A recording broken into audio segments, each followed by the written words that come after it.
Bienvenidos. Cápsulas de teología. Aquí encontrarás entrevistas y diálogos con nuestros invitados especiales. También tenemos segmentos como el entrevistazo, el manuscritazo, el libro reaccionazo, el musicalazo, el arqueologiazo y muchos más. Y por supuesto café. No olvides dejar tu like, suscribirte y activar la campanita de notificaciones. Bienvenidos a Cápsulas de Teología. El entrevistazo. No te pierdas nuestros segmentos especiales.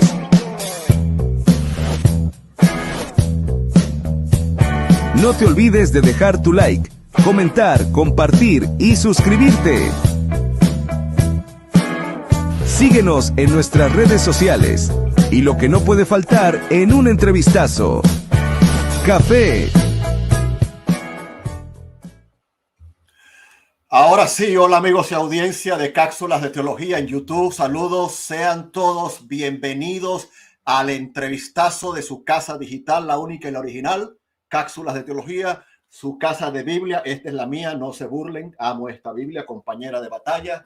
Su casa de teología, ¿cuánta teología vamos a hablar hoy, Dios mediante? Su casa de libros, la Trinidad. Dejamos los enlaces de compra en Amazon para digital y para tapa blanda, la Trinidad y sus dos enemigos históricos, el arrianismo y el sabelianismo. Y lo que no puede faltar en ningún segmento de Cápsulas de Teología, buen café. Nuestro invitado está tomando té, pero también se acepta. No es el pecado imperdonable. Ya tenemos en el estudio al pastor Alexander Ortega Pereira desde Colombia. Él ha escrito también otro libro de corte histórico que Dios mediante para otra entrevista en febrero. ¿Qué libros? ¿Qué temas? Así que vamos a darle la bienvenida al pastor Ortega. A la audiencia, traten bien a nuestros invitados. Yo no soy Jorge Ramos, yo no encierro, ataco a mis invitados. También quiero que la audiencia, aunque difieren algunas cosas, con amabilidad, con respeto, con espiritualidad, pueden hacer sus preguntas con relación al tema. Den like, por favor, que esto ayuda. Compartan el enlace. Bienvenidos a los que vienen desde el ministerio en la página del pastor Ortega y a nuevos suscriptores. Gracias por estar acá. Así que ayer lo tenemos. Lo vamos a poner en pantalla completa porque es el invitado pastor Alexander Ortega Pereira. ¿Cómo está usted? Bienvenido. Hermano Jairo, Dios lo bendiga. Muchísimas gracias. Gracias por esta invitación y por darme ese honor de estar aquí en este programa, en su canal. He visto personas reconocidas en el ámbito académico y la verdad me siento privilegiado que usted me dé la oportunidad también de participar en esta ventana que Dios ha abierto para el mundo. Amén. Muchas gracias, pastor Ortega. Sus libros son de un corte muy bueno, mucha historia, mucha patrística, análisis. Es decir, nadie puede decir que los libros, hoy vamos a hablar de este, Dios mediante, más adelante se enterarán cuál es el otro. Nadie puede decir que son libros escritos a lo rápido y de manera irresponsable. Tienen su tiempo, tienen su dedicación y específicamente hoy lo quiero mostrar, aunque lo tengo aquí en físico. Vamos a hablar de la Trinidad, el libro que está allí. Vamos a entrar también al índice. Dejamos los enlaces de compra en Amazon. Aquí hay una pequeña reseña. Si no da tiempo, la leemos. De todas maneras, el pastor pues va a abordar esas preguntas. Y querido pastor, cuando usted esté listo, comenzamos. Ya estamos listos.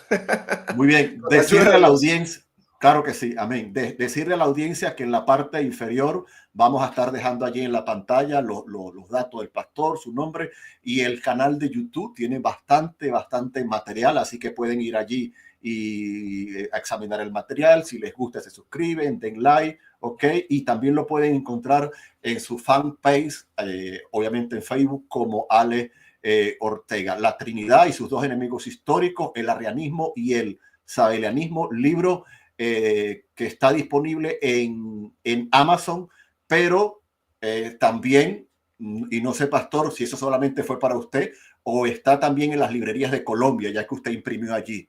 Sí, en Colombia lo tenemos y lo distribuimos a través de un hermano que tiene una librería, solamente no tiene mucha publicidad. Es un libro que corre prácticamente anónimo, pero muchos lo han leído, más que todo Cuerpo Pastoral lo ha adquirido hasta el día de hoy desde que lo publicamos. Muy bien. Creo que es un libro, hermano, que debemos tenerlo, por eso lo recomendamos en Cápsulas de Teología y arrancamos. Pastor, ¿qué nos presenta usted? Y perdone que lo tutee allí en la pregunta, ¿qué nos presenta en su libro La Trinidad? Bueno, el libro La Trinidad tiene un corte académico. El corte, los libros cristianos que usted ve en las librerías, hay de dos tipos de libros, tipo devocional y tipo académico. El devocional son pensamientos, ideas de las personas que lo escriben, no tienen ningún sustento académico, ni de historia, ni de ciencia, ni de nada. No hay citaciones, no tiene una bibliografía donde tenga un respaldo de fuentes. El libro que por la gracia de Dios me permitió escribir, este libro de la Trinidad, fue prácticamente la tesis de grado cuando me gradué de teología. El director, la directora exactamente, que fue la que se encargó, llegó a nuestro salón y nos dijo, evalúen la iglesia que ustedes se congregan o tienen o la denominación donde están y si encuentran algún punto débil, propongan, hagan una propuesta de un proyecto para fortalecer esa área. Entonces yo me di cuenta, dije, bueno, nosotros tenemos una confesión de fe como cristianos, pero no tiene un sustento académico esa confesión de fe, es decir, un sustento histórico. Y me di la tarea de trabajar en mi internship, que era el año rural, y también la tesis de grado en trabajar en esta área. Lo que es la teología histórica. Y el libro exactamente pues plasma el pensamiento de los primeros cristianos del primer siglo, segundo siglo, padres apostólicos, padres apologistas. Abarco solamente hasta los padres apologistas antes del concilio de Nicea, puesto que los enemigos de la doctrina de la Trinidad, que son los arrianos, actuales testigos de Jehová, y la iglesia Ni Cristo allá en Filipinas, y también los unicitarios, que son los abelianos antiguos, ellos dicen que nosotros, los que creemos en la doctrina de la Trinidad, creemos una doctrina católica romana proveniente del concilio de Nicea. Pero el libro evidencia de que los padres apostólicos, que son los discípulos de los apóstoles, que escribieron otras obras que no son canónicas, pero son parte de la historia, registra que su predicación, su mensaje, creían en la doctrina de la Trinidad, y eso lo vamos a desarrollar. Con respecto a la primera pregunta que nos presenta el libro de la Trinidad, este libro permite conocer con detalle la naturaleza de Dios, la relación, funcionalidad de los miembros de la Trinidad. Creemos en un solo Dios, una sola naturaleza, en tres personas coexistentes, coeternales y coesenciales. También demuestra de que el Hijo de Dios es eterno, que no tiene origen, que está unido natural y eternamente al Padre. Esto es en contraste a lo que creen los testigos de Jehová, los arrianos, y también a los unicitarios, porque los unicitarios no creen que el Hijo de Dios existía antes de la creación, porque según ellos el Hijo de Dios es Jesucristo cuando nace en Belén. Según ellos, que el Padre tomó la forma de Jesús, del Hijo de Dios. Este libro también evidencia el error doctrinal de los arrianos, actuales testigos de Jehová. Ellos promulgan la supuesta creación del Hijo. También este libro comprueba bíblica históricamente que el Hijo de Dios es eterno, diferente al Padre, diferente al Espíritu Santo. Exhibe este libro los orígenes heréticos del arrianismo, del unicitarismo, y descubre los errores de esas dos corrientes teológicas antitrinitarias. Propone o expone claramente la unicidad del ser de Dios y su manifestación simultánea de tres personas en la deidad. Y también corrobora a través de fuentes primarias la fe trinitaria de la iglesia primitiva a través de los padres apostólicos y apologistas, presentando evidencias internas del Antiguo Testamento y Nuevo Testamento de la doctrina de la Trinidad. Ese es el primer punto, la primera respuesta a la primera pregunta.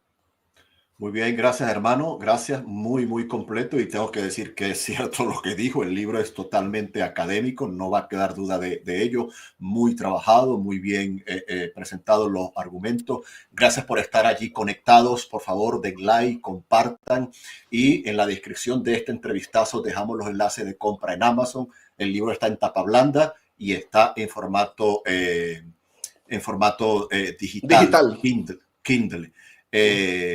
Lo digo en cada entrevista, casi en cada entrevista, y ahora estamos haciendo live al respecto. Por favor, no los busquen en PDF y digan que es una bendición de Dios. No hagan eso, que eso es robar, y robar es pecado, por favor. Eso es plagio, eso es apoderarse de un trabajo que usted no ha hecho. Entonces, por favor, queremos crear conciencia desde Cápsulas de Teología. El hermano Luis Jovel hace poco hizo un live también en esa misma línea, y debemos apoyar a los nuestros para que estos materiales pues sigan adelante. Dicho eso, pues entonces ahora sí, pastor, hay una estructura de su libro en algunas partes, pero como usted es el padre de la criatura, por favor, ¿cómo está estructurado el libro La Trinidad? Gracias. Bueno, este libro está compuesto de 3 partes importantes.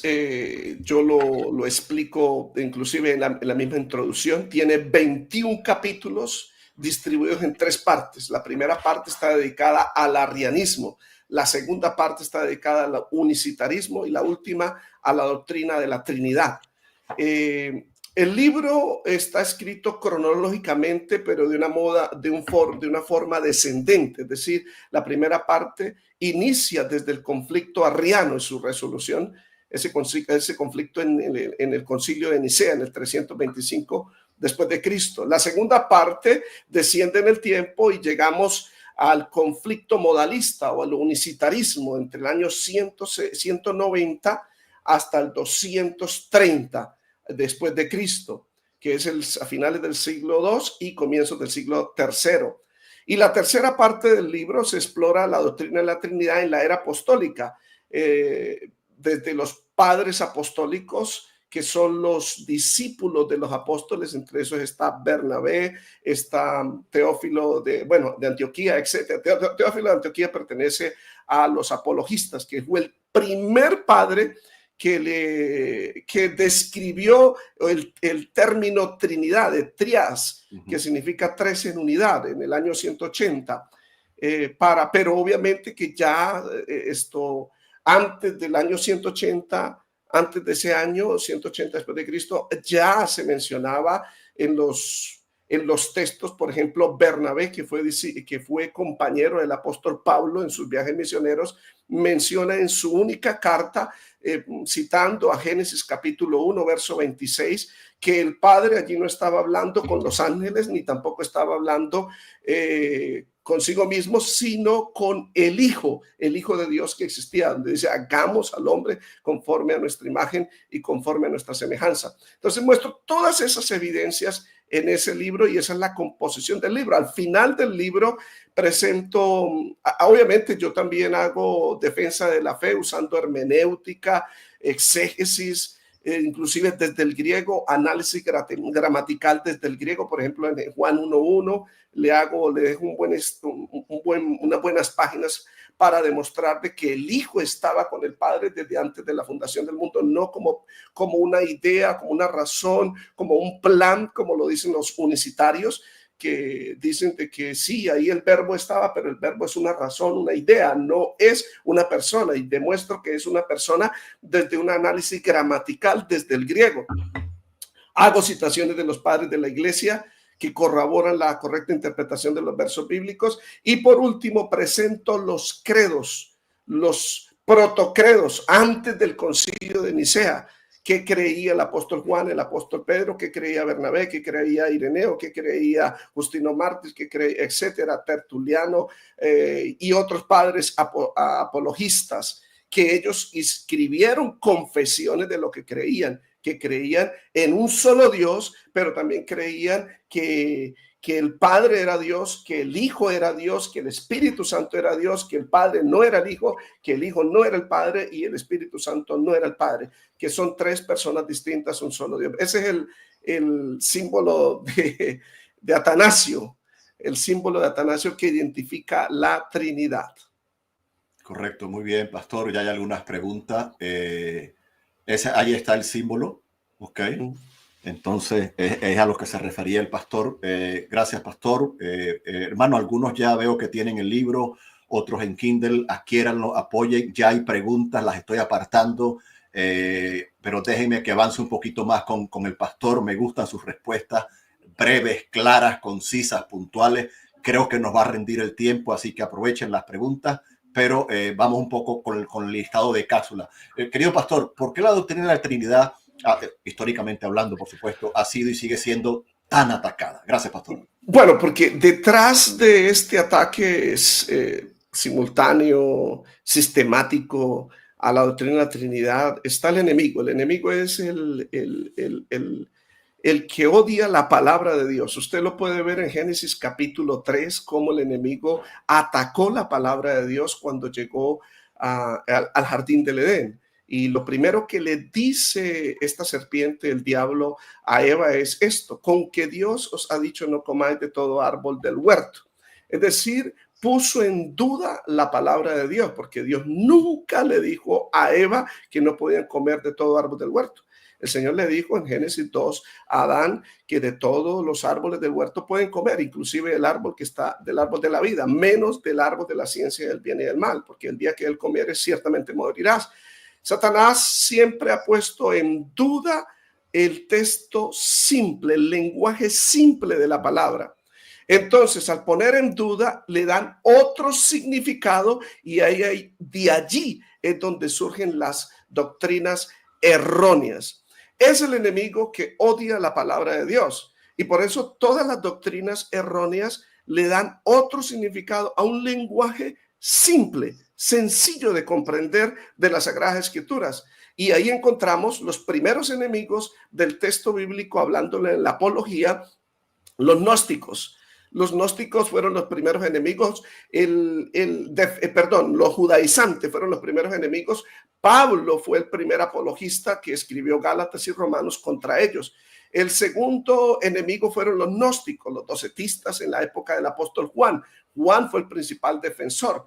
Luego vinieron los padres apologistas que defendieron la fe en cuanto al Señor Jesucristo. No se defendió antes, porque realmente la iglesia primitiva fue a la evangelización del mundo. Ya fue en el siglo II donde se dedicó a la defensa de la fe por el surgimiento de judaizantes y gnósticos que negaban la humanidad de Cristo y la divinidad de Cristo. Estoy hablando de Jesús. Por eso fue que empezaron ellos a atacar y a defender esta doctrina. Ha sido atacada porque el enemigo no quiere que el ser humano conozca la verdad, y la verdad es la que nos hace libres, la verdad es la que nos brinda la salvación, la que el Señor obtuvo en la cruz del Calvario.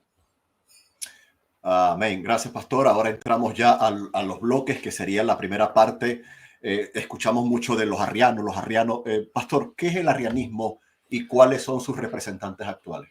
Bueno, el arrianismo realmente es una corriente del siglo, estamos hablando tercero y cuarto, ¿sí? Los seguidores de la doctrina de un presbítero del norte del África que se llamaba Arrio. Arrio nació en el año 250, murió en el 336 después de Cristo. Él fue un presbítero allá en Baucalis, en Alejandría, en Egipto. Él creía que el Hijo de Dios era un ser creado.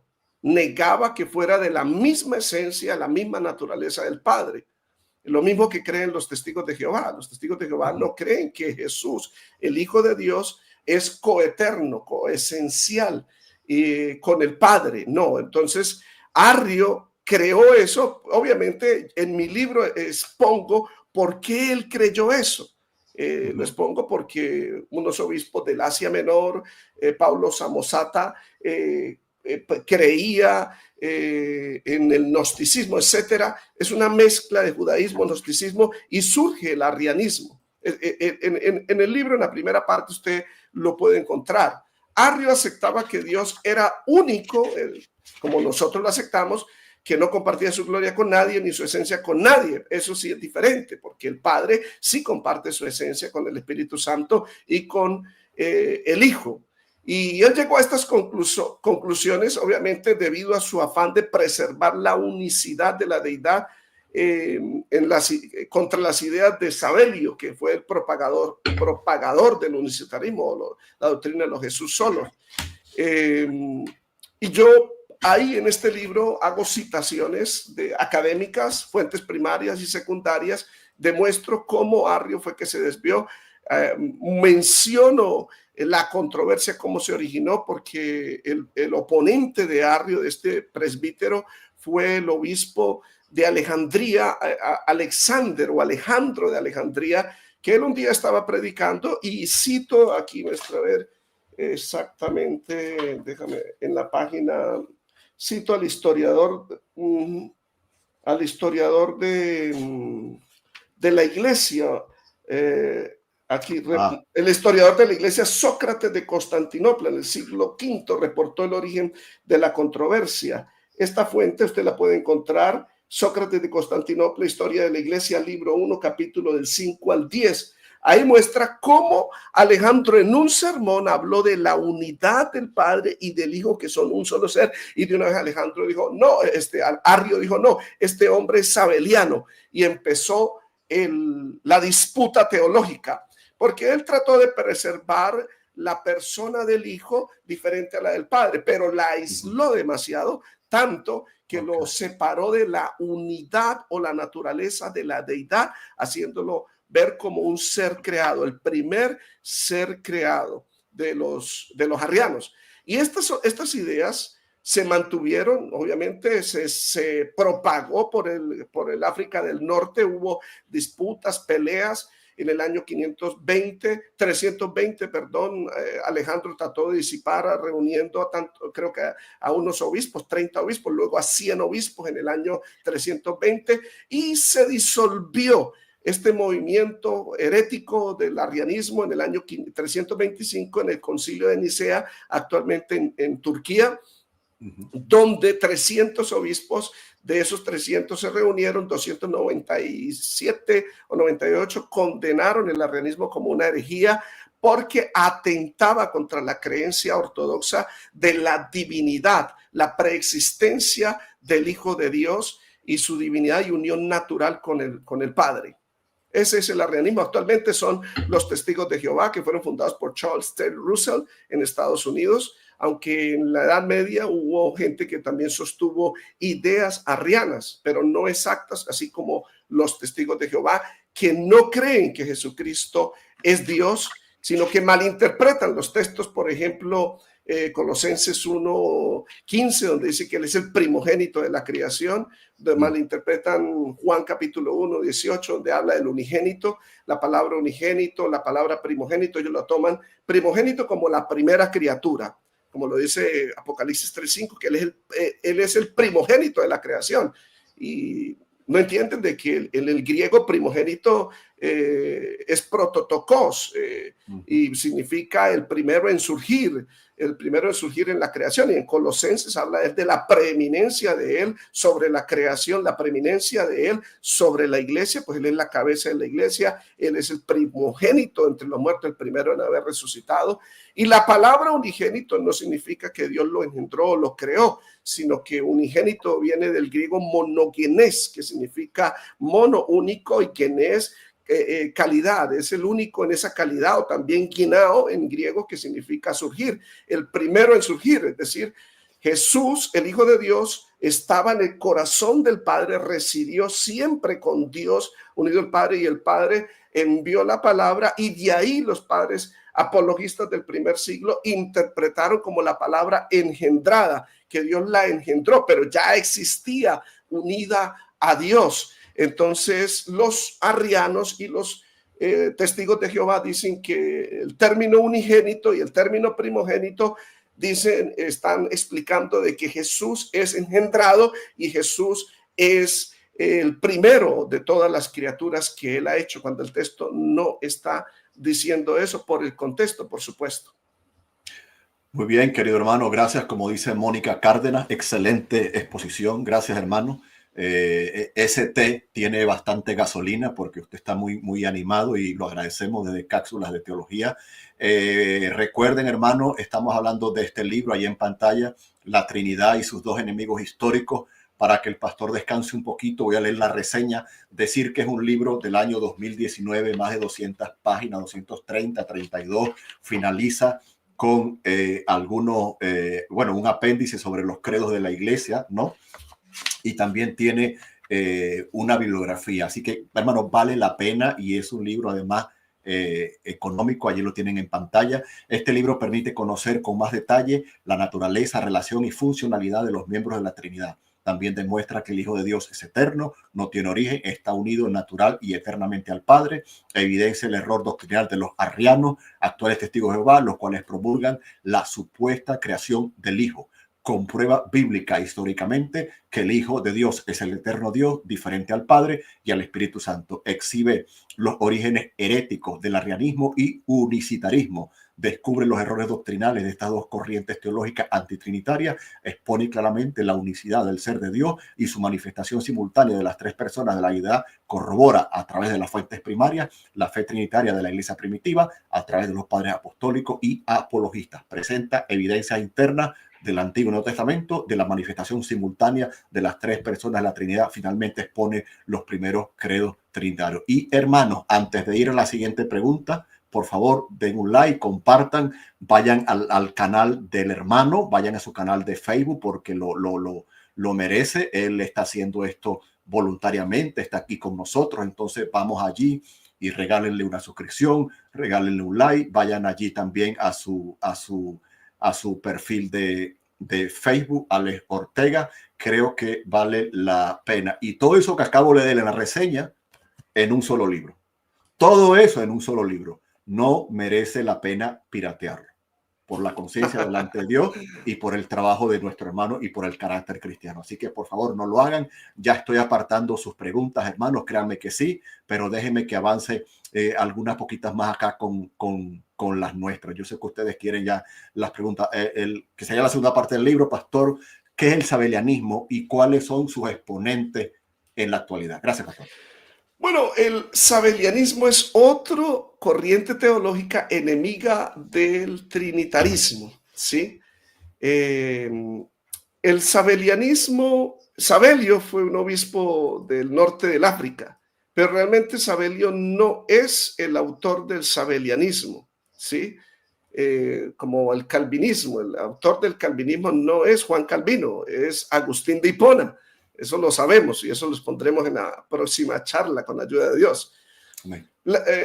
Esta doctrina del sabelianismo proviene de una corriente teológica llamada el monarquianismo modalista. Monarquianismo viene de un monarca, del rey, de Dios soberano como rey, modalista, que cambiaba de modos.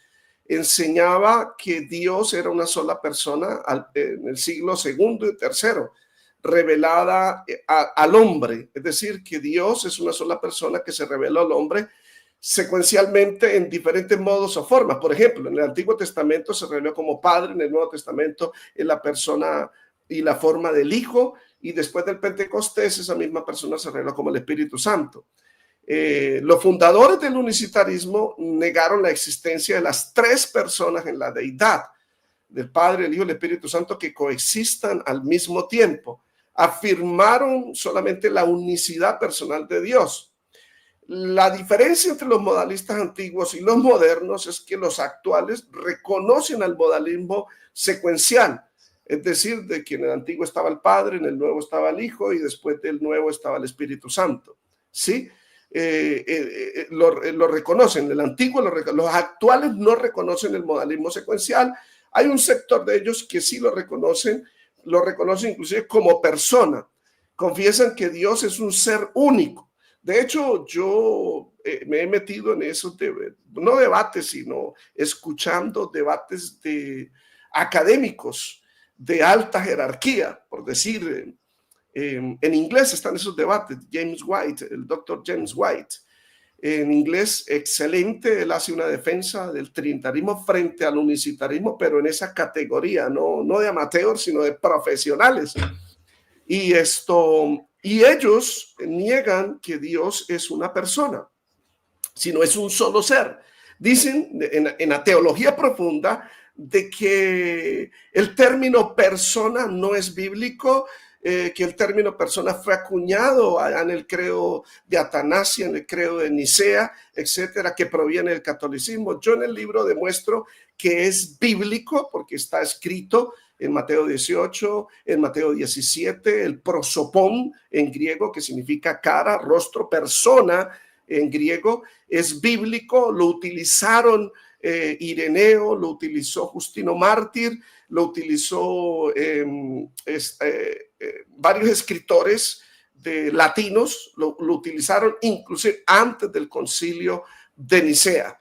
Los sabelianos son los actuales unicitarios, que su movimiento actual comenzó en el año 1913, es decir, después del avivamiento de la calle Azusa en Estados Unidos por William Seymour en el año 1906. Surgieron varias corrientes ideológicas. En este caso surgió el unicitarismo, pero es un desempolvamiento de esa doctrina antigua que la inició no Sabelio. Realmente la doctrina del unicitarismo, hay rastros que la llevan al año 150 por los escritos de Justino Mártir, donde acusa a los gnósticos de crear esa doctrina, de decir de que los gnósticos creían que el Padre y el Hijo eran una sola persona. Hubo otro obispo que fue bastante apologista, que defendió la fe trinitaria, no recuerdo, creo que Dionisio de Roma, contra los sabelianos. Uno de ellos escribió y dijo que el unicitarismo es judaísmo importado al cristianismo, porque ellos son monoteístas, creen en un solo ser. Entonces dicen de que el unicitarismo viene del judaísmo. Tertuliano, en su obra Contra Praxeas, Tertuliano fue un escritor de finales del siglo II y comienzos del siglo III, es decir, hasta el 230 más o menos después de Cristo, 170 hasta el 230. Tertuliano, en su obra Contra Praxeas, dice de que el unicitarismo proviene del gnosticismo de un gnóstico llamado Valentín. Eso lo escribo yo en mi libro, hago una citación primaria. Estos unicitarios niegan que el Hijo de Dios haya existido con el Padre desde antes de la creación del mundo. Obviamente, usted le cita a Juan 17:5, Padre, glorifícame con aquella gloria que tuve contigo antes de que el mundo fuese. Ellos inventan unas estrategias para torcer el texto bíblico. Lo que hizo Satanás cuando el Señor le habló a Eva, atacan la palabra y le dan otra enseñanza. Y así lo hizo Praxeas, que fue uno de los propagadores del unicitarismo en el norte del África. Él era de Cartago. También lo fue Noeto de Esmirna, que fue expulsado de la iglesia de Esmirna, y uno de sus discípulos llevó el unicitarismo a Italia, y allá en Italia él convenció a Ceferino, que fue un obispo de Italia, y el siguiente obispo fue Calisto. Calisto era otro obispo de la iglesia de Italia, y Calisto evangelizó a Sabelio. Sabelio se convierte al unicitarismo, lo resiste Hipólito de Roma. En su obra Contra las herejías está toda esta historia, y lo resiste a Sabelio. Sabelio se viene para el norte del África y disemina el unicitarismo de tal manera que crea un avivamiento terrible, admitiendo pastores inclusive que fueron expulsados de sus iglesias por inmoralidad y estaban recasados, pero el unicitarismo, el sabelianismo los admitía y se propagó. Eso todo está en la historia, está escrito en los libros que les acabo de mencionar, tanto de Tertuliano como Hipólito de Roma. Los autores del unicitarismo son Noeto de Esmirna, Praxeas y también Sabelio, para hablarlo así rápidamente. ¿Sí? El sabelianismo niega que el Padre es una persona, que el Hijo de Dios es otra persona y que el Espíritu Santo es otra persona. Niega que en la divinidad, que es un solo ser, una sola naturaleza, hay tres personas coexistentes, coesenciales y que se tienen comunicación mutuamente. La Biblia tiene un montón de evidencias donde el Padre le habla al Hijo. Yo muestro esas evidencias en el texto bíblico ahí, en el libro de Hebreos, capítulo 10, menciono cuando el Hijo estaba entrando en el mundo, dice: sacrificio y ofrenda no quisiste por el pecado, mas me preparaste cuerpo, he aquí vengo para hacer tu voluntad. El Hijo de Dios le habla al Padre ahí, el Padre le responde en el capítulo 1 de Hebreos, donde el Padre le habla al Hijo y lo engendra, dice: mi Hijo eres tú, yo te he engendrado hoy. Y le dice a los ángeles, adórenle todos los ángeles de Dios. En el verso 6, el verso 8 dice, tu trono, oh Dios, cetro de equidades por los siglos de los siglos, etcétera. En el verso 10 de Hebreos 1 le dice, y tú, oh Señor, en el principio fundaste los cielos y la tierra. Es un diálogo del Padre con el Hijo. El Padre le dice al Hijo, tú, oh Señor, fundaste los cielos y la tierra en el principio. Y luego al final dice el autor de Hebreos, porque a cuál de los ángeles el Padre le ha dicho, siéntate a mi diestra hasta que ponga a tus pies todos tus enemigos, citando el Salmo 110. Y es el Padre quien le habla al Hijo. Por lo tanto, hay dos personas simultáneas que existen, que se hablan y se comunican no de la naturaleza divina a su naturaleza humana, como lo dice el unicitarismo, sino que se habla de su propia naturaleza divina, 100% Dios. Excelente, gracias, pastor. La siguiente pregunta tal vez es la que está esperando toda la audiencia, porque hay mucho debate. Ha sido un debate histórico y las redes sociales han seguido encendiendo ese debate. Pero antes de ir a esa pregunta que ustedes están esperando, para que el pastor nos aclare, pues tanto a la audiencia como a mí, nos oriente un poco. Pastor, parece que ya nos acostumbramos a los arrianos. Bueno, hay que evangelizarlos. Okay. Se evangelizan, no hay mucha discusión, no se les considera parte del cuerpo de Cristo, del pueblo de Dios. Sin embargo, hay una diatriba con los unitarios, pero antes de eso, hay varias terminologías, pastor: unitarios, unicitarios, solo Jesús y algún otro por allí que se me escape. ¿Son sinónimos en algunos casos? ¿Hay alguna diferencia? Hay diferencias, son favor, términos, pastor. Conceptos teológicos. Unitarios es la fe monoteísta. Los judíos son unitarios porque creen en un solo Dios. Y nosotros somos monoteístas también, creemos en un solo Dios. O sea, es una fe unitaria. Unicitarios es la persona que cree solamente en un solo ser o una sola persona dentro de esa naturaleza divina. En este caso, los Jesús solos. Entonces, aquí hay una diferencia grande. Los Jesús solos son unicitarios. Los judíos son unitarios, monoteístas, como lo somos nosotros. Nosotros no somos triteístas, que creemos en tres dioses, que también fue condenado en el siglo III, que es una corriente donde dicen de que el Padre es Dios, el Hijo es Dios y el Espíritu Santo es Dios, pero son tres naturalezas distintas. No, nosotros creemos en una sola naturaleza, una sola esencia, y es Dios, el único ser. Y dentro de ese Dios, dentro de esa naturaleza, existen tres personas coexistentes, coesenciales. Son términos diferentes. Gracias, pastor. Aquí viene la pregunta, pues, que están esperando. Gracias por ser paciente. Querido pastor, ¿son salvos los unicitarios? Sí, no. ¿Por qué? Gracias, pastor. Tómese su tiempo. Tranquilo. No, hay dos puntos de vista. En el aspecto teológico hay dos puntos de vista. El punto de vista conservador y el punto de vista que es más flexible. En el punto de vista conservador dice rotundamente no, y eso lo vamos a analizar. En el más flexible dicen sí, por el hecho de que la salvación que obtuvo el Señor Jesucristo en la cruz del Calvario se aplica al individuo por la fe, y ellos también creen en Jesús como Señor y como Dios. Sí, eso no tiene discusión. Aquí no estamos hablando de términos de teología, sino de soteriología. La teología es el análisis de la naturaleza de Dios. Es la teología, el estudio de Dios. Theos es Dios.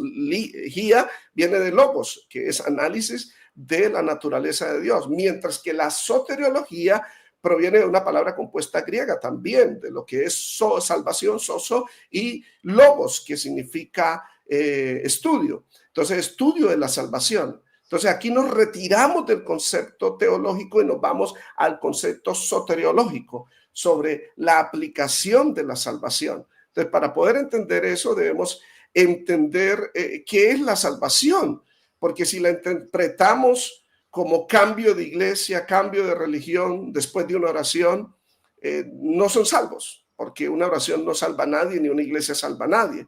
O si ponen la fe solo en la gramática, por ejemplo, los unicitarios dicen de que para ser salvos, si utilizan Hechos 4:12, no hay otro nombre bajo el cielo dado a los hombres en que podamos ser salvos. Entonces ellos dicen de que el nombre del Padre y del Hijo y del Espíritu Santo, el nombre del Dios eterno fue revelado por Gabriel a María, y ese es Jesús, ese es Jehová salva, es un hebraísmo.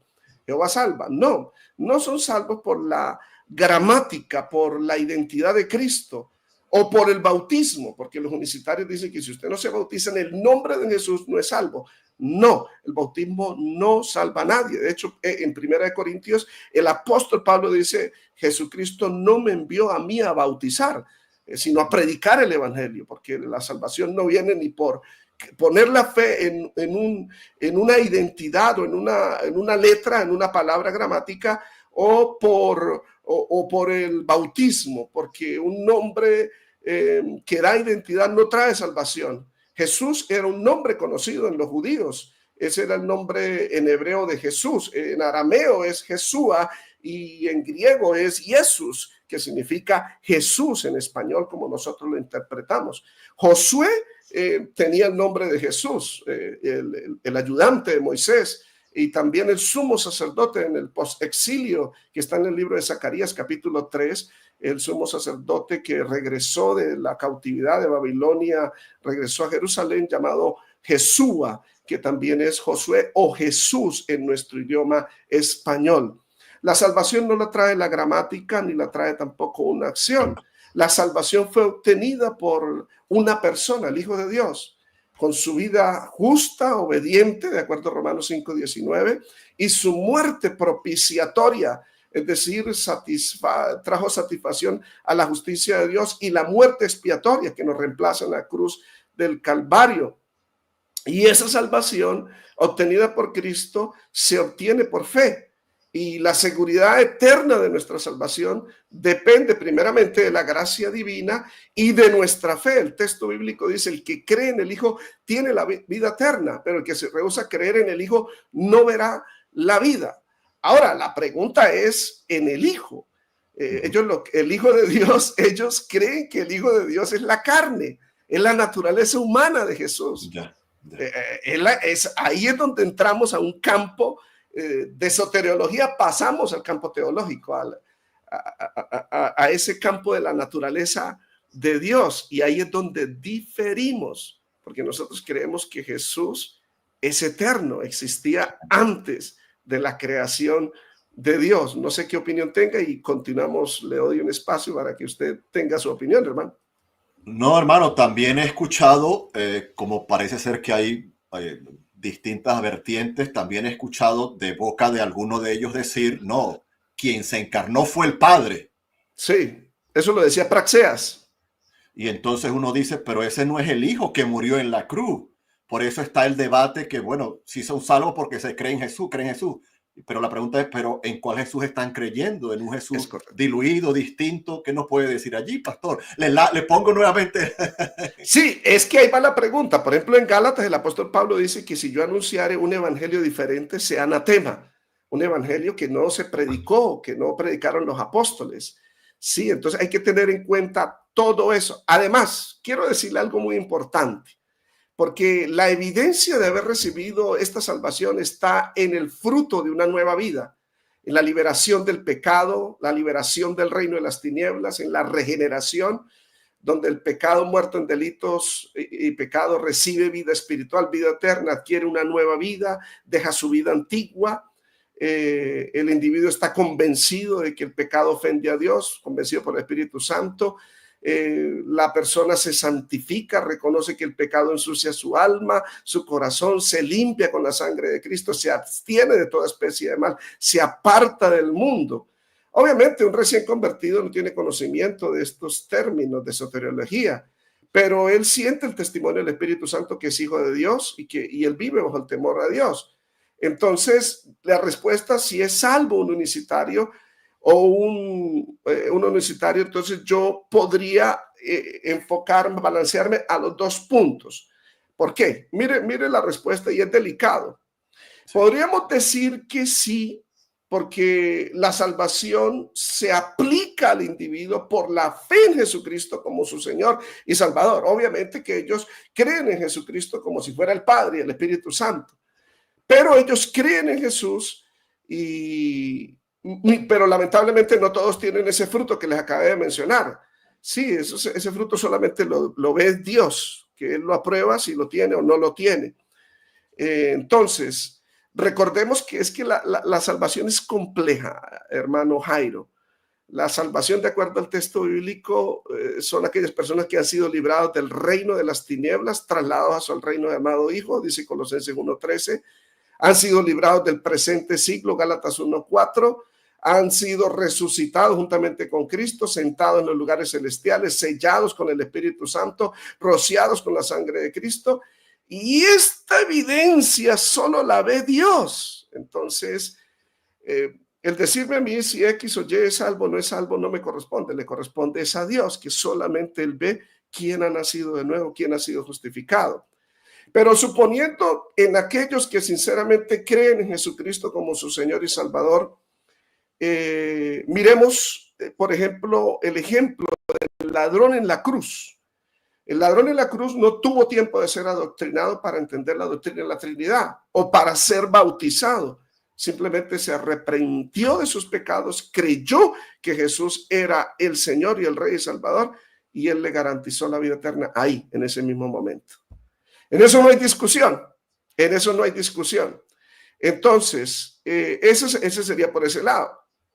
Ahora, la salvación es una obra directa de Dios y no de una denominación en particular. Dios salva directamente a hombres en cualquier parte del mundo, independientemente de las denominaciones. Yo, por ejemplo, soy un ejemplo. Yo recibí la iluminación de la palabra siendo católico. A mí nadie me predicó. Empecé a leer la Biblia y el Espíritu Santo empezó a darme iluminación hasta que Dios me sacó de ese lugar. Hay personas musulmanes que nunca han oído el evangelio y se han convertido a través de visiones, a través de revelaciones, sueños, cosa que obviamente los sesionistas no creen en eso, los bautistas, los calvinistas, pero la salvación Dios la hace directamente. De hecho, el Señor le recriminó a los apóstoles, por ejemplo, en Marcos 9:38, donde Juan le dice: hemos visto un hombre que echa fuera demonios y no nos sigue y se lo prohibimos. Y Jesús le dijo: no se lo prohíban porque ninguno que haga milagro en mi nombre que luego pueda decir mal de mí, porque el que no es contra nosotros, por nosotros es. Entonces, ahí podríamos decir, ¿qué tal que un unicitario le predique a un alma y esa alma se crea en esa iglesia, esté yendo, no tenga mucha profundidad de la doctrina, se muera, se va para el cielo? Si cree en Jesucristo, el Señor es poderoso a aplicar la salvación que Él lo tuvo en la cruz a través de eso. La aplicó en mi vida en una iglesia que era muerta espiritualmente, ¿sí? Ahora, lo que sí yo estoy convencido es con respecto a los maestros del unicitarismo. Eso sí es otra cosa, porque ellos sí tuercen las escrituras y están en riesgo, como dice el apóstol Pablo en segunda de Pedro, capítulo 3, dice: indoctos inconstantes que tuercen las escrituras para su propia perdición. Ahí sí está el debate. Interesante. Gracias, hermano, por aclarar. Quiero sacar algunos comentarios, hermanos. Quiero sacar algunos comentarios, pero recuerden, ya alguien lo ha comentado en el chat. Sí, el pastor Alexander Ortega es el mismo que escribió, y lo voy a poner un momento, es el mismo, y esa entrevista la tenemos hablada ya, el mismo que escribió El origen oculto del calvinismo, una entrevista que vamos a tener más adelante, Dios mediante, porque tengo primero unas entrevistas con hermanos calvinistas. Han dicho: Jairo, el canal es anticalvinista. No, aquí hay variedad teológica dentro de la ortodoxia. Entonces, este libro lo pueden ir adquiriendo si quiere, por favor, y lo van leyendo para cuando venga la entrevista, posiblemente el mes que viene, ya estemos preparados. Pero tengo otras por delante, ¿ok? Voy a leer un par de comentarios y una pregunta de la audiencia. Pentecostal Trinitario dice, en Hebreos 1:12 dice... 1:2 dice que Dios hizo por medio del Hijo el universo. Si el universo fue hecho por medio del Hijo, entonces es una persona que preexiste. Creo que porque están los que el Hijo no es eterno, pero es eterno, pero es el Padre. Es una mezcla muy rara, ¿no? No, ¿Quieres decir algo? No, Adelante, el concepto del Hijo, de acuerdo a los unicitarios, es la naturaleza humana que nació en Belén. Ese es el Hijo. Y que el Hijo, cuando el Padre encarna, es donde sale el Hijo, será. Y citando Mateo 1, citando Lucas capítulo 1, en la anunciación, donde será llamado Hijo del Dios Altísimo. Entonces dice, sí, ve, ahí surge. Pero pastor, porque usted es el que conoce el tema, si ellos creen que el Padre es el que se encarna, ¿cómo es eso? ¿Que el Padre después se convierte en el Hijo? Sí, y obviamente ellos citan Juan 14, donde el Señor le dice, ustedes ya saben el camino, y Tomás le responde, muéstranos el camino, muéstranos al Padre. Y el Señor le dice, tanto tiempo que estoy con vosotros y no me conocéis, el que me ha visto a mí, ha visto al Padre. Y entonces dicen los unicitarios, sí ve que Él es el Padre, pero no entienden, no entienden ontología, que es la naturaleza de Dios.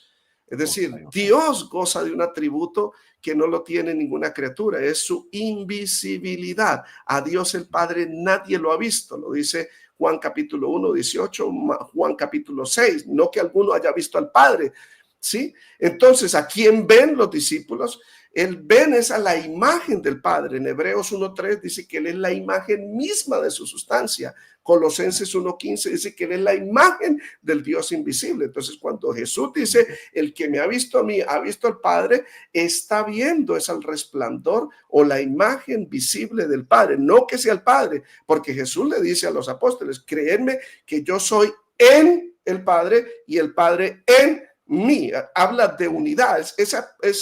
Ese pronombre de lugar en significa que el Padre está en el Hijo y el Hijo en el Padre. Muy bien. Gracias, pastor. Por aquí la hermana de Maranata nos dice Romanos 8:34 sobre ese pasaje de quién es el que condenará. Gracias. En aras de la pregunta, para más o menos concluir, porque esto es muy típico, Miguel Márquez Navarro y varios han hecho más de una pregunta. Es difícil sacar más de una pregunta, pero Miguel pregunta, ¿uno es salvo por creer en la Trinidad o en Jesucristo?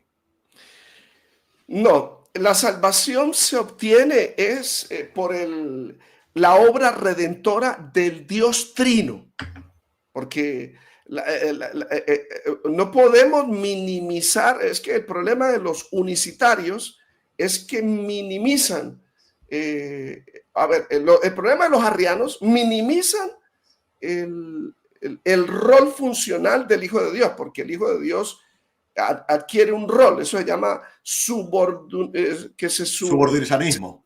Subordinacionismo sí. Funcional, no natural, funcional. Okay. Entonces, él siendo Dios, se hace semejante a los hombres y se hace siervo. Por esa razón, él ora al Padre y él dice que el Padre es mayor que yo. El problema de los unicitarios es que ellos se enfocan solamente en Jesús y aíslan el rol redentor del Padre y el rol redentor del Espíritu Santo. Todos los tres cumplen una función, tanto creadora como redentora. El Padre crea, el Hijo crea y el Espíritu Santo crea.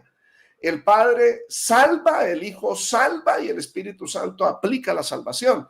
O sea, no podemos desligarlo. Entonces, allí es donde yo digo que los maestros universitarios están expuestos a la condenación por torcer el texto bíblico. ¿Por qué? Porque la Escritura nos manda en Proverbios 36, dice, no añadas a sus palabras para que no te reprenda y seas hallado mentiroso. El apóstol Juan llamó a los gnósticos mentirosos porque ellos negaban al Padre como persona y al Hijo como persona. Algo muy similar a lo que hacen los unicitarios. Y en primera de Juan capítulo 2, verso 22, Juan, el apóstol, dice, ¿quién es el mentiroso sino el que niega que Jesús es el Cristo? Este es el anticristo, el que niega al Padre y niega al Hijo, ese es mentiroso. Todo aquel que niega al Hijo tampoco tiene al Padre. El que confiesa al Hijo tiene también al Padre. El que confiesa al Hijo tiene también al Padre. Negar a la persona del Hijo es mentira, es deshonrarlo. Jesús dijo en Juan 5:23, para que todos honren al Hijo como honran al Padre. El que no honra al Hijo no honra al Padre que le envió. Y la Escritura muestra en evidencia en Apocalipsis capítulo 5, capítulo 22, donde los ángeles y la iglesia adorarán al que está sentado en el trono y al Cordero. Están hablando de dos personas distintas en un solo Dios, que comparten un mismo trono, que tienen dos nombres diferentes, porque Jesús dijo: el que venciere le daré un nombre nuevo, así como yo he recibido un nombre nuevo y el nombre de mi Padre. Entonces hay tela por cortar para mencionar de que ellos, los unicitarios, los maestros unicitarios, están expuestos a la condenación porque no hablan bien de la ontología o la naturaleza de Dios. Recordemos el debate de Job y los amigos de él. Al final, dice en Job 42:7, que Dios se encendió en ira, se enojó contra los dos compañeros de Job, que era Elifaz temanita y el otro amigo. Dice: porque no habéis hablado de mí lo recto como mi siervo Job. Entonces hay que tener mucho cuidado cuando no se habla lo correcto de la doctrina del Padre y del Hijo y del Espíritu Santo. De hecho, el apóstol Juan dice en 2 de Juan capítulo 1, dice que si alguno se extravía y no persevera en esa doctrina, dicen, le digáis bienvenido. Pero el que persevera en la doctrina de Cristo, ese sí tiene al Padre y tiene al Hijo. Hay muchos textos que corroboran y exponen a la condenación, torcer el texto bíblico para fundamentar o argumentar mi teología. Es un peligro. Sí. Para eso está la teología histórica. Gracias, pastor. Hermanos, den su like, compartan si quieren que traigamos al pastor. Yo sé que sí, para su libro El origen oculto del calvinismo. Esto ayuda también para que este video vaya a las redes, incluso pues más adelante lo pueden usar también como material educativo. En fin, voy a sacar tal vez una pregunta más. Ya el pastor ha dado algunos ejemplos del Nuevo Testamento para ir a varias preguntas que he seleccionado aquí de la audiencia. Algunos ejemplos, tal vez uno o dos, pastor, por cuestiones de tiempo, de la doctrina de la Trinidad en el Antiguo Testamento. Bueno, hay muchos ejemplos. Obviamente que tanto los unicitarios como los arrianos o testigos de Jehová tuercen las escrituras para su propia perdición. Si hablamos de Génesis 1:26, si hablamos de Génesis 3:22, si hablamos de Génesis capítulo 11, donde habla de la Trinidad, o Génesis capítulo 19, por ejemplo, partiendo solamente de Génesis, que fue escrito por Moisés, ellos tienen su interpretación, ellos tienen sus teologías sistemáticas donde interpretan ese texto bíblico de acuerdo a su punto de vista teológico. Entonces, Génesis 1:26 dice: hagamos al hombre conforme a nuestra imagen y conforme a nuestra semejanza. Génesis 3:22 dice: he aquí el hombre es como uno de nosotros, dice en Génesis 3:22. Génesis capítulo 11 dice: descendamos y confundamos, habló Jehová. Obviamente ellos utilizan unas maniobras, hablan de unos conceptos que fueron creados hasta en el siglo X y XI. Por ejemplo, ese concepto del lenguaje monárquico real, donde el rey se presentaba y hablaba en representación del pueblo o de Dios, y hablaba en primera persona plural, entonces que Dios estaba hablando así. Otros dicen que Dios estaba hablando con los ángeles. La pregunta es: ¿quién resuelve este conflicto, este debate? Para eso está la teología histórica. ¿Qué es la teología histórica? La teología histórica es la disciplina teológica que estudia los libros escritos en el primer siglo, segundo siglo, la era patrística hasta el siglo VIII más o menos. Pero yo en mi libro solamente me baso hasta el concilio de Nicea, porque de ahí en adelante se mezclan padres que son de la Iglesia Católica Romana después del concilio de Nicea, después de la transformación de la Iglesia latina en la Iglesia Católica. Pero los padres apostólicos interpretaron Génesis 1:26 como Bernabé, Bernabé que trabajó con Pablo, de que Dios le dice al Hijo: hagamos al hombre conforme a nuestra imagen y conforme a nuestra semejanza. Eso lo corroboran los escritores del Nuevo Testamento, y esa es mi tesis en este libro. Los escritores del Nuevo Testamento mencionan de que el Padre es el creador, el Hijo es el creador y el Espíritu Santo es creador. Por lo tanto, cuando Dios habla en términos de pluralidad, está hablando del Padre, del Hijo y del Espíritu Santo. Y aquí el hombre es como uno de nosotros, es otro texto bíblico del Antiguo Testamento, y hay un sinnúmero de textos bíblicos que yo menciono en el libro. Gracias. Bueno, pastor, creo que hemos llegado al tiempo acordado, pero voy a extenderme una pequeña ronda más con las... No se preocupe. Gracias. Que hay algunas preguntas de la audiencia. Querida audiencia, estoy trabajando y a veces me ven que giro la vista. No es que no estoy prestando atención al pastor, sino seleccionando las preguntas. Por lo menos voy a intentar una por cada uno, por lo menos. Algunos han preguntado 4, 5, 6 cosas. No es imposible, ¿no? Entonces, vámonos allá. Evangelio Veraz. Pastor Ortega, tengo una duda y aunque veo diferencias en el chat, pero con respeto, con moderación. Sí, no se preocupe. Con ética cristiana. Pastor Ortega, tengo una duda. ¿El Padre requirió de un segundo verbo para comunicarse con el verbo primogénito, pastor? Bueno, yo sé que desde el punto de vista unicitario, ¿sí? Pero notamos que en el Nuevo Testamento el Padre se comunica con el Hijo. Usted lo puede ver en Juan capítulo 12, ya en la última semana, en la pasión de Cristo, después de que Él resucita a Lázaro. Estamos hablando después de la entrada triunfal a Jerusalén. Jesús está en Jerusalén, está en el templo y Él le habla al pueblo y viene una voz del cielo, porque Él dice, voy a abrir la Biblia porque no la tengo exactamente para que usted se vea la comunicación de los dos. ¿Sí? Adelante, Juan capítulo 12, exactamente. Ok. Dice, porque el Padre le habla. Dice, le he glorificado y le glorificaré aún más.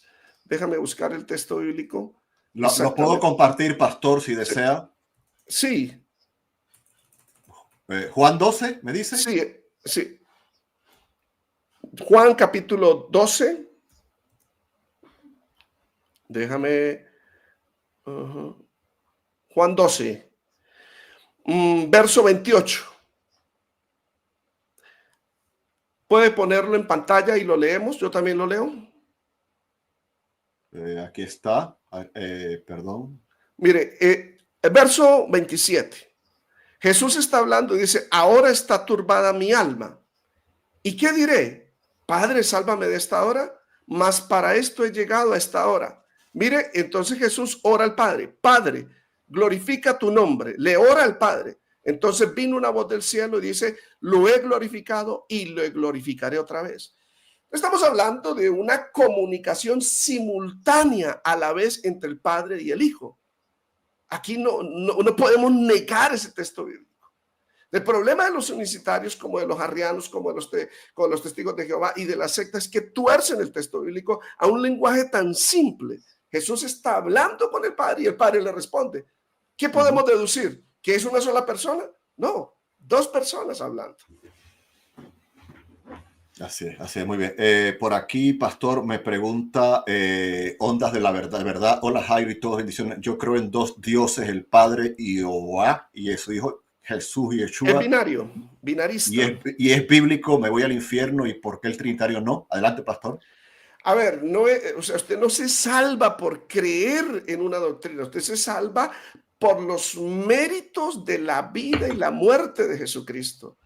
Si usted nace de nuevo, es justificado, es liberado del pecado, anda en una nueva vida, anda en el Espíritu, está en Cristo, usted se salva. Usted no se salva por creer en una doctrina, porque para eso hay católicos romanos que creen en esa misma doctrina y ellos no son salvos.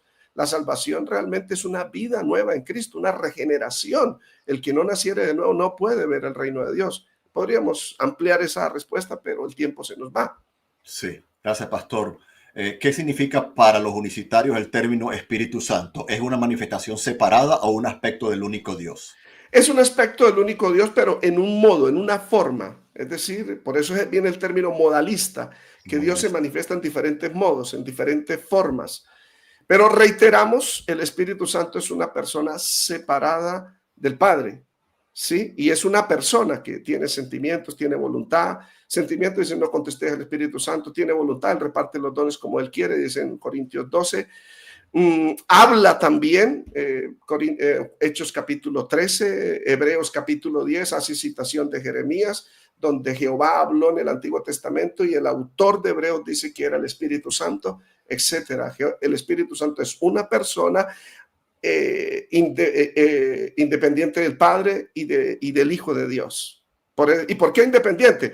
Porque en Juan capítulo 14, Juan capítulo 16, Jesús dijo que él iba al Padre y le rogaría al Padre para enviar otro consolador. La palabra otro es de la misma clase y es una persona diferente, pero de la misma clase. Muy bien, gracias, Pastor Bereando. Gracias por apoyar. Pastor Alex Ortega, bendiciones. Su libro presenta evidencias del Hijo revelado en el Antiguo Testamento. Ejemplo, ¿se cree que las teofanías son realmente cristofanías? Sí, señor, son cristofanías en el aspecto de la cristología. Esa área de la teología se manifiesta las cristofanías, que eran manifestaciones del Hijo. De hecho, todas las manifestaciones del Antiguo Testamento donde los autores registran a alguien viendo a Dios, por decir, Abraham en Génesis capítulo 18, que vio a Jehová, que el Señor se le apareció y habló con él, venía con 2 ángeles, ese es el Hijo de Dios. Y en Génesis capítulo 19, Jehová desde la tierra oró a Jehová que está en el cielo para que enviase fuego y azufre sobre Sodoma. Ahí está el Hijo de Dios.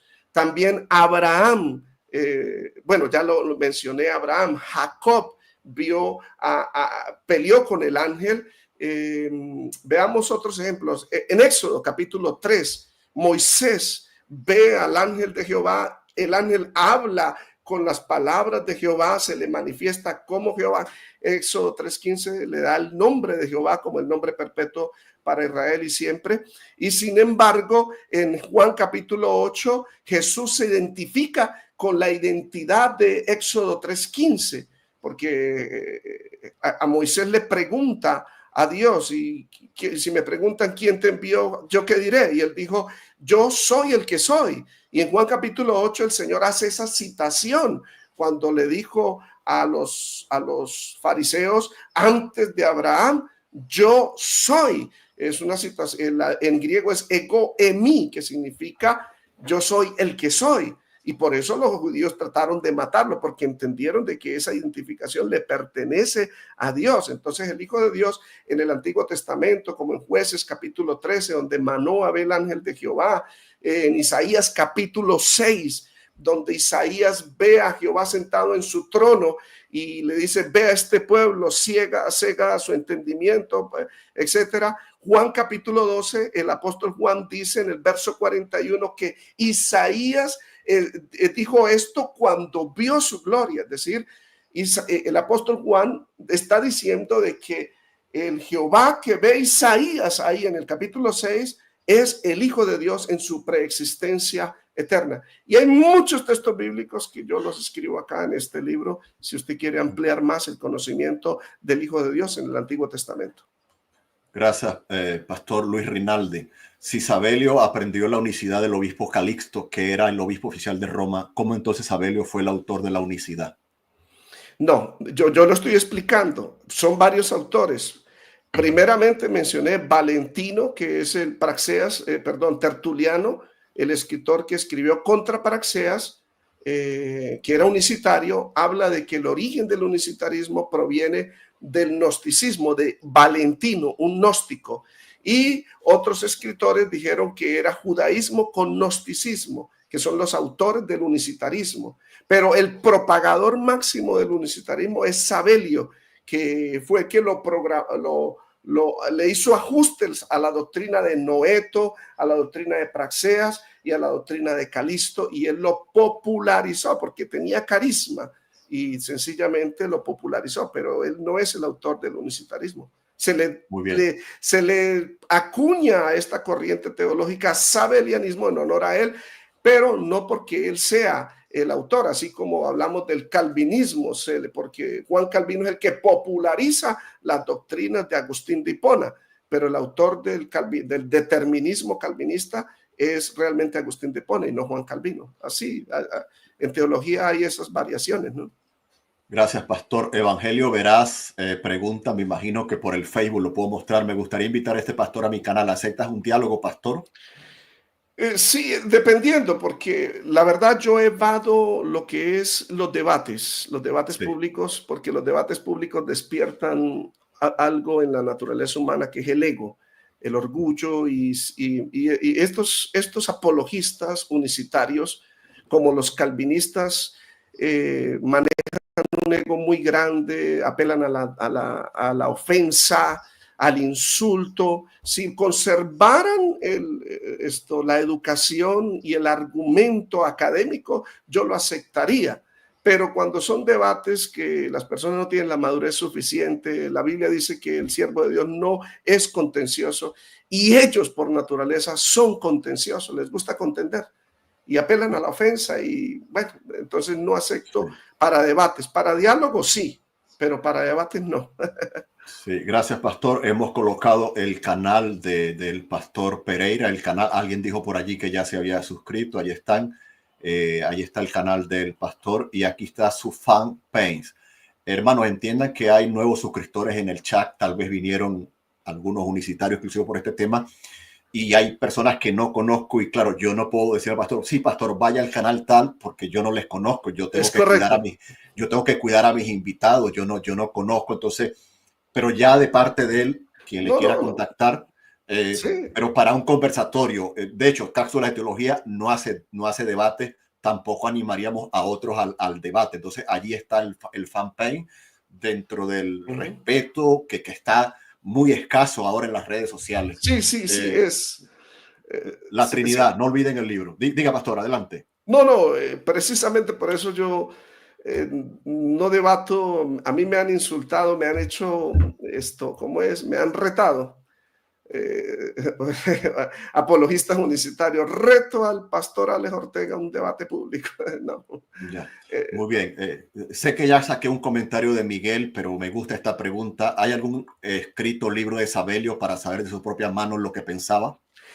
No, lo que se conoce de Sabelio está escrito en los libros. El principal, Dionisio de Roma, fue uno de los que lo resistieron, también Hipólito de Roma. En las obras de Hipólito de Roma usted encuentra citaciones de Sabelio, igual que Arrio. Por decir, la literatura de Arrio, arriana, fue quemada por orden del emperador Constantino, que sacó un decreto que el que tuviera literatura de Arrio lo mataran, y por eso no se conserva ninguna literatura. Se conserva la única carta de Arrio a Alejandro y la Talía, que está en los escritos de Atanasio y de, creo que Alejandro de Alejandría. De ahí yo hago las citaciones. Pero no hay citaciones de fuente primaria, sino de fuente secundaria, que son citaciones, por decir, de Hipólito de Roma, en el caso de Sabelio o de Dionisio de Roma, que hace citación, ¿sí? Tertuliano hace énfasis es en Praxeas y toda su obra es contra Praxeas, la obra de Tertuliano. Ok, perfecto. Gracias, pastor. Ya vamos terminando. Excelente entrevista. Sandra Bárcena, excelente entrevista. Tiene su invitado más material para hablar con mis amigos unicitarios. Bendiciones. Bueno, Sandra, yo creo que ese libro es suficiente, pero vamos a ver que el pastor responda. Sí, no, ahí está el libro. Yo tenía estos videos desde hace más de 10 años en YouTube. En mi canal sacaba, basado en la teología histórica, con respecto al bautismo, del unicitarismo, que no es bíblico y no es histórico, con respecto al nombre. Sacaba unas cápsulas de 10, 20, 30, hasta una hora de evidencia teológica argumentativa, pero me atacaron mucho los calvinistas, los unicitarios y me hicieron cerrar el canal. Perdí 1,300 prédicas. Realmente las perdí, lamentablemente. Ellos son muy agresivos. Cuando no encuentran argumento apelan a la ofensa, entonces se me perdieron esos videos. Por ahí conservo algunos, pero están en oculto en la red. Gracias, pastor. Recuerde que los enlaces de compra en Amazon, ya estamos en la recta final, hermano, porque luego más tarde tenemos otra entrevista. Pastor, quiero un momento pedir disculpas, solo anunciar un momento que No, tranquilo. en un rato a las 4 de Miami estaremos hablando con este autor, Peter Gurry. Todo lo que enseñan las ciencias bíblicas es verdad. 4 de Miami, pido disculpas porque es la entrevista del pastor, pero esa es No, la no, sección de anuncios. Este libro, Mitos y Errores en la Crítica Textual del Nuevo Testamento, dentro de 2 horas y algo. Así que por favor, acompáñenos si son tan amables. Gracias a los hermanos que vienen de parte del pastor, de su canal, de los perfiles. Gracias. Así que recuerden, 4 de la tarde, hora de Miami. Hoy mismo, en un rato, todo lo que enseña la ciencia bíblica es verdad. Va a estar buenísimo y seguimos con algunas preguntas que nos quedan por acá. No conozco este documento, la verdad, no sé el pastor, Solideo Gloria, saludos cordiales de Colombia, el catecismo de Rocosqui, creo, Cosqui, de 1605, fue redactado por Socialismo. Fausto Socin, Sí, de donde Fausto. se denomina sociniano, donde el unitarismo se desarrolló y dice que Cristo no es divino.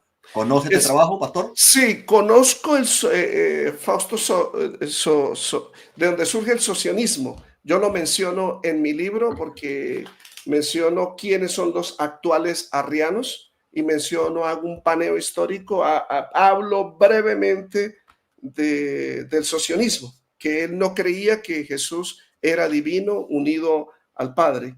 Está, muestra, a ver, bueno, en uno de los capítulos, creo que es el capítulo 6 más o menos, de mi libro, ahí lo menciono. Pero algo breve, ¿no? Como el unicitarismo tuvo variaciones creyentes, por decir, en la época de la Reforma hubo un unicitario que se llamaba Miguel Cervateos. Usted recuerda que él huye de España y se refugia en la iglesia de Juan Calvino, y Juan Calvino aprueba la pena de muerte porque era perseguido y él era unicitario y como difería de Juan Calvino, entonces lo queman a la hoguera. Muy bien, seguimos por aquí. Alex, hermanos, buenas tardes, excelente explicación. Una pregunta, ¿ese libro lo puedo encontrar en Perú? No, en línea, solamente por Amazon. Amazon se lo imprime y se lo envía a su casa. Sí, por eso dejamos los enlaces de compra, insisto, tanto en físico como en digital. Y alguien preguntó de logos, en logos pues tampoco está, ¿ok? Muy bien, creo que vamos en la ronda final. Saludos, Santiago Ortega, saludos. ¿Es verdad que la Trinidad era una idea pagana que se repite en varias religiones antiguas? No, ese es el argumento que no es ofensivo. Es el argumento de los antitrinitarios, de los arrianos y los unicitarios, que es un Dios con 3 cabezas, ¿no? y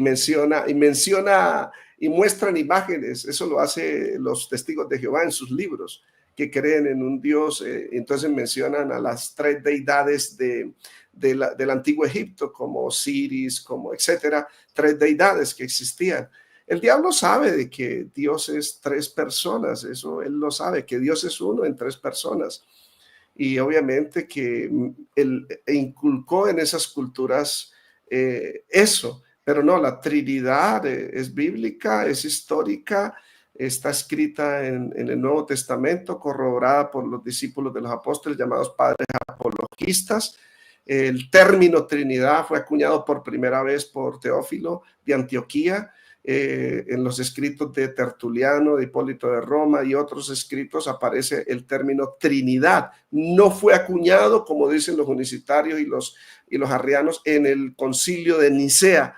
Ellos tienen mucho desconocimiento de la teología histórica y por eso se atreven a decir esos argumentos que no tienen base ni tienen fundamento. Muy bien, hermanos, gracias, pastor. Estoy revisando nuevamente los comentarios, ha habido buen apoyo, gracias. Por supuesto que no puedo sacar cada pregunta, cada comentario. Algunos me dicen que tienen por ahí los libros del pastor, gracias. No los puedo sacar todos, creo que vamos ya terminando y porque también me parece interesante, por eso tengo la prerrogativa como presentador de Cápsulas de Teología, ver si puedo repetir la pregunta de alguien, me parece interesante. Santiago vuelve a preguntar y esta vez pregunta, ¿por qué Jesús y los apóstoles jamás predicaron la Trinidad? Santiago lo da por sentado. ¿Pastor? A ver, Santiago, y a todos los que están oyentes, porque ellos no creían en la Trinidad como un concepto argumentativo como nosotros, ellos la experimentaron. Ellos creían en el Dios y Padre del Antiguo Testamento. El Hijo lo palparon, lo vieron y recibieron el Espíritu Santo. Ellos tuvieron un privilegio más grande que nosotros, que ellos experimentaron al Padre, al Hijo y al Espíritu Santo directamente. Y para ellos no había duda en ese aspecto. Por eso la gran comisión, Mateo 28, 19, donde dice: id a las naciones y haced discípulos, bautizándolos en el nombre del Padre, del Hijo y del Espíritu Santo. Para ellos no era duda, porque ellos creían en el Padre, creían en el Hijo y creían en el Espíritu Santo, tres personas en la misma deidad. Y su afán de la iglesia apostólica era la expansión del evangelio, de predicar el evangelio. Ya en el siglo II y siglo III fue donde vino la apología, la defensa de la fe, porque ya los gnósticos y los judaizantes empezaron a atacar la fe de las partes donde se predicó el evangelio, tanto en el oriente como en el sur, en el occidente y como en el sur, que es en África. Entonces se empezó a defender la fe. Por eso es que no hay un concepto de Trinidad exactamente, sino que surge a partir de los padres apologistas. Pero los apóstoles experimentaron al Padre. Ellos oyeron la voz que venía del cielo en Juan capítulo 12 y lo he glorificado y le glorificaré aún más. Y ellos palparon al Hijo de Dios y ellos sintieron cuando el Espíritu Santo vino sobre ellos. Entonces, ¿quién más trinitarios por experiencia viva, palpable, podemos encontrar en la historia que los apóstoles? Ellos sí vivieron y conocieron la Trinidad en experimentación. Muy bien, hermanos, hay muchos comentarios, ha habido buenas respuestas, gracias a los moderadores. Allí está mi esposa ayudándonos también, gracias a todos. Algunos están preguntando por el canal del pastor, lo he colocado durante toda la transmisión. Hermanos, si alguien le va a contactar, por lo menos de los que han estado en este chat, háganlo con respeto, con amabilidad, ok, por favor, ¿no? Tampoco se pretende responder todo en un live tan corto como este. Creo que comiencen adquiriendo el libro, no es un libro costoso, vale la pena. Bendecimos a uno de los nuestros de la tierra, hispano, no es un libro que viene recocinado del alemán, pasó por el inglés y ahora llegó al español. No, creo que vale la pena, hay mucha profundidad y además es una invitación también a la reflexión teológica que hoy está en no pocas ocasiones por las redes sociales, la rapidez, y no nos detenemos a la reflexión teológica, al análisis. Ahí está el canal del pastor, por supuesto. Gracias por apoyar a Cápsulas de Teología. Tenemos más entrevistas, tenemos más reseñas. Pastor, un amigo me hizo una pregunta y no lo veo conectado. Así que me voy a atrever yo a hacérsela. Alguien que acaba de llegar hace una pregunta. No sé si ya la respondimos. Juego Ritmo, yo tengo una duda. ¿Desde cuándo es que se pone en duda que Dios sea trino, por ende salen los unicitarios? Creo que históricamente ya lo respondió el hermano, pero por cortesía, si le quiere añadir algo a Juego Ritmo. Gracias. Sí, pastor. Desde el siglo II, desde el siglo I, hablamos del siglo I porque los judaizantes atacaron a la divinidad del Señor. En Juan capítulo 5, verso 17 y verso 18, Jesús dijo una palabra que les sacó el odio a los judíos porque ellos creían solamente en el Padre como el único Dios. Y él dice: mi Padre hasta ahora trabaja, yo también trabajo. Se iguala al Padre en el trabajo. Imagínense, el Padre es el que crea el universo, mantiene el universo junto y dice: yo también trabajo. Y mi Padre hasta ahora trabaja, yo también trabajo. Y dice, no solamente querían matarlo porque supuestamente quebrantaba el día de reposo, sino porque se hacía igual a Dios, el Padre, diciendo que el Dios era el Padre, era su Padre, haciéndose igual a Dios. Eso lo dice Juan capítulo 5, verso 18. Entonces, los primeros enemigos de la Trinidad fueron los judíos, que no aceptaban que en la deidad de Dios hubiese otra persona. Y por eso en Juan 10:30, cuando él dice, yo, una persona, y el Padre, otra persona, uno somos, ¿sí? Entonces, también en Juan capítulo 10 toman piedras para matarlo y el Señor dice, ¿por cuál de tantas obras que he hecho me queréis matar? Y dice, no te matamos por ninguna obra, sino porque tú, siendo hombre, te haces Dios. Entonces, he ahí los primeros enemigos de la Trinidad fueron los judíos, que no aceptaban que dentro de la divinidad existía una persona que se llamaba el Hijo y el Espíritu Santo. Gracias, pastor. Hermanos, no me voy a despedir todavía porque si no, producción me hace una observación, pero ya casi estamos terminando. No, tranquilo, yo estoy disponible, no hay problema. Arnold Portillo de la Alianza Evangélica, gracias, hermanos, por estar apoyando. Mi amigo me hizo una pregunta, él dijo, voy al chat a dejarla, entonces la voy a hacer por él. Pastor, ¿hay algún concilio donde en algún momento de la historia se declaró herejes a los unicitarios o alguna de sus enseñanzas, alguno de sus promotores? Teológicamente se le podría declarar, aunque no directamente, el concilio de Nicea en el 325, porque allí se condena toda herejía que niegue esa verdad de que Dios es uno solo, pero Dios tiene tres personas, Padre, Hijo y Espíritu Santo. Entonces ahí podríamos decir de que se condena el unicitarismo, pero así una asamblea de obispos, tanto del Oriente como del Occidente, que se llama concilio, que hayan condenado al unicitarismo, no. Hubo sinodos en el siglo III y hubo obispos que la condenaron. En mi libro yo explico esa parte de la condenación del unicitarismo, pero no como concilio, sino más bien como padres de la iglesia que lo condenaron. Muy bien, hermano, gracias. Antes de mencionar algo de los libros, Retando Paradigmas, bendiciones, hermano, muy buen tema. Llegué un poco tarde, mi pregunta es si los unicitarios pueden llamarse hermanos. Si ya la contestaron, lo veré luego. Usted dijo algo, pero por cortesía, si le quiere añadir algo al hermano. Mateo capítulo 12, el Señor corrigió inclusive a su propia madre y sus propios hermanos. ¿Quién es mi hermano y quién es mi hermana? El que hace la voluntad de mi Padre.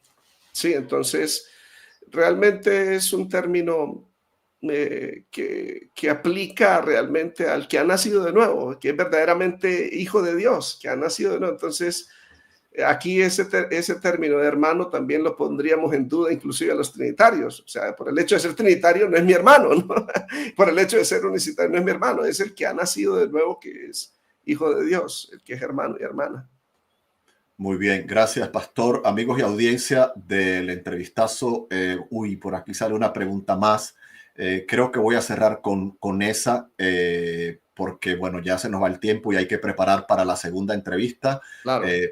Permiso, la segunda entrevista, hermano, 4 de la tarde, hora de Miami. 4 de la tarde, en un rato, 2 horas, dentro de 2 horas y media, Dios mediante, estaremos con el doctor Peter Gurry. Todo lo que enseña las ciencias bíblicas es verdad, mitos y errores en la crítica textual del Nuevo Testamento. En un rato, en 2 horas y media, estén pendientes, activen la campanita de notificaciones y volvemos con el pastor. Pastor, pido disculpas por meter esos anuncios allí. No hay problema, hermano.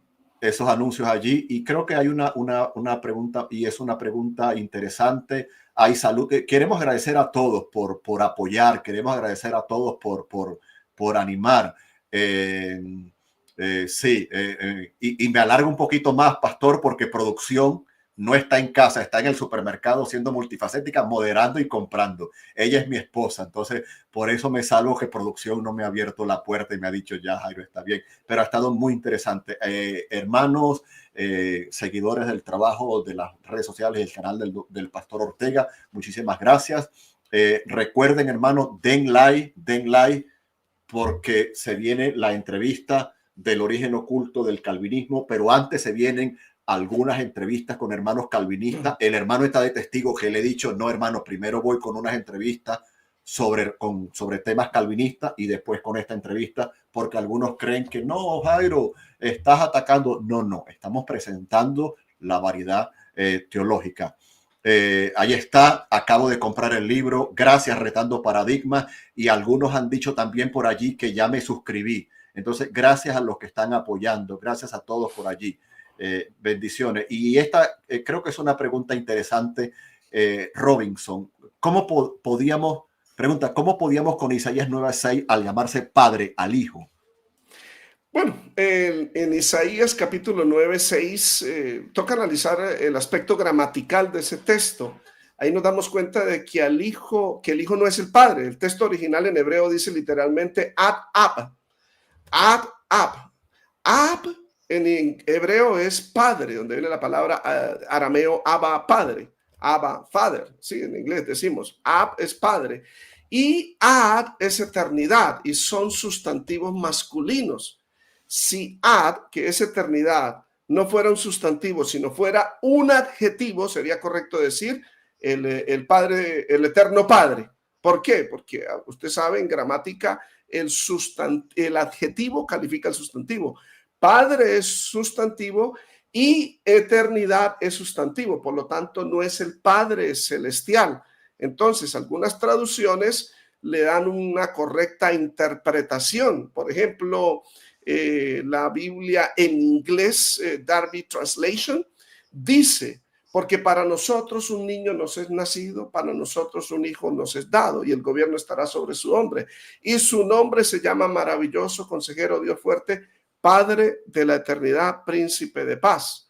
La Septuaginta traduce Padre del futuro siglo, y la Vulgata latina traduce el Padre del siglo futuro. Es decir, el sustantivo ad, Padre, es usado también en Génesis 4:20 como fundador, en Job 38:28 como originador.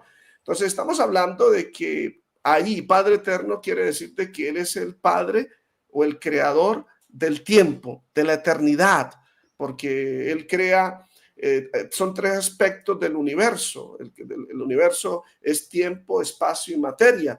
Y el Hijo de Dios es el creador del tiempo, el Padre de la eternidad. Eso es lo que dice Isaías 9:6, el Padre de la materia y el Padre del espacio. Entonces, para poderlo hablar de esa manera, para que lo pueda entender, Isaías 9:6 no está diciendo que Él es el Padre celestial, está hablando que Él es el Padre de la eternidad, porque eternidad no es adjetivo, es sustantivo. Son ab, que significa Padre de lo eterno. Muy bien, gracias, pastor. Hermanos, dando el ejemplo, retando paradigmas, gracias. Acabo de comprar el libro. Nada de PDF, no digan, ¿y dónde está en PDF? ¿Qué bendición de Dios en PDF? No, eso no se consigue. Aunque sean trinitarios, adquieran el libro. Aunque sean trinitarios, no se sientan más espirituales por piratearlo en PDF, pero ser trinitario. No. Adquieran el libro. Así que gracias, retando paradigmas, dando el ejemplo. Dejamos los enlaces de compra en Amazon. Solideo Gloria, saludos, será mi próximo libro a leer, ya lo adquirí, muy interesante. Bendiciones, algunos ya han adquirido el libro, algunos ya se han suscrito. Gracias por suscribirse, gracias por comprar el libro. Bueno, tenemos que apoyar a nuestros autores tal vez que no son tan conocidos, tenemos que apoyarlo, apoyar su trabajo. Él no se sienta a las 6 de la mañana y ya a la hora del desayuno tiene el libro escrito. Eso es un trabajo de años, de dinero, de estudio, de inversión, de tiempo, de soledad, que se lo puede dedicar a su familia y está concentrándose. Entonces vamos a respetar todo eso. A Adrián, bendiciones, y a todos los que están por allí. Otro que también tiene el libro, Arnold de la Alianza Evangélica, bendiciones, coméntale allí sobre este libro. Y bueno, no voy a sacar más preguntas, hermanos, ya porque el tiempo apremia. Hay una entrevista en un rato. Y bueno, pastor, ¿alguna reflexión final de parte de usted para los que adquirieron el libro, los que no lo han adquirido, los que aún están navegando en la cuestión unicitaria? Adelante, tómese usted como desee unos minutos para una pequeña reflexión teológica. La reflexión teológica es las razones por las que yo creo en la Trinidad, y eso lo escribo yo como el credo de Alexander Ortega, que es extenso. Realmente creo en la Trinidad porque el Padre es mi creador, el Hijo es mi redentor y el Espíritu Santo es el sustentador de mi vida. Y la verdad, cuando lleguemos al cielo, vamos un día a adorarle a Dios como una sola persona. No vamos a ver tres cabezas, vamos a ver una sola imagen. Es Jesucristo, la imagen del Dios invisible.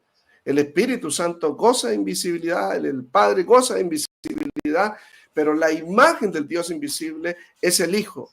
Sí, Dios tiene tres voluntades, la voluntad del Padre, la del Hijo y el Espíritu Santo, centros de conciencia, y escucharemos al Padre, y escucharemos al Hijo y escucharemos al Espíritu Santo, como está registrado en Juan capítulo 12 y en otras partes de la Biblia donde el Padre y el Hijo y el Espíritu Santo hablan simultáneamente. Adoraremos a Dios, el que está sentado en el trono, y al Cordero, dice la Escritura, por toda la eternidad. Es un solo Dios. Nosotros no creemos en tres dioses, creemos en un solo Dios. No tenemos problema con el Shema Israel, que dice, oye, Jehová tu Dios uno es. Sí, Echad, esa palabra significa una unidad, que Jesús hace alusión en Juan capítulo 10, verso 30. Entonces, esa es la fe trinitaria, es la fe de los apóstoles, la fe de los discípulos de los apóstoles, la fe que ha trascendido por los siglos. No es la fe de la Iglesia Católica Romana, no.